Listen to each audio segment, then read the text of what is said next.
तुम्ही पाहिलं असेल की या महिन्याभरामध्ये जेवढे मोठे रस्ते ते सगळे त्यांचे पूर्ण आपण अतिक्रमणचे काढून घेतलेले.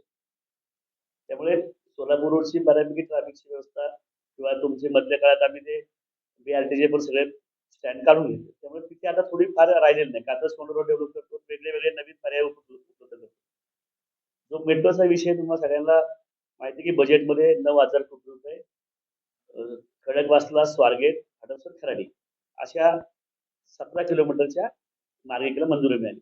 आता सरकारकडून ती मान्यता झाली आहे, बजेट ओपन झाले. आता ते केंद्राकडे त्याची मान्यता होऊन स्थानिक स्वराज्य संस्थेचा किती निधी अशातलं ते वर्षभरामध्ये त्याचं काम सुरू होण्याची आम्ही शक्यता आहे. लवकरात लवकर स्वारगेट ते हडपसर ही तरी लवकर सुरू होईल.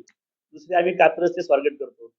आम्ही मागणी केली की कात्रज ते फातिमानगर असं एक नवीन मार्ग करा. त्यालाही मान्यता मिळते. नवीन मान्यता आम्ही मिळवून घेतली, की जी आता PMRDA करते. हिंजवडी ते शिवाजीनगर. त्याचा विस्तृत मार्ग शिवाजीनगर ते येवलेवाडी.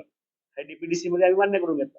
आता DPDCच्या निधी सरकारकडनं मान्य केलं त्याच्याही मान्यता मिळाली. त्यामुळे हे खरं आहे की शेवटी पुणेकरांच्या 52 साली सुरू झालेली महापालिका हडपसरकरांवरती कायम अन्याय करत आलेलीच आहे. पण सातत्यानं आम्ही प्रयत्न करून यातनं मार्ग काढण्याचा प्रयत्न करतो.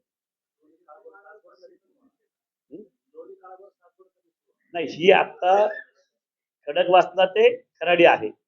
दोन्ही काळवत सासवड ही पुढच्या टप्प्यामध्ये आहे. पण या मार्गिकेला मान्यता मिळालेली. त्याला बजेटही मिळालेलं.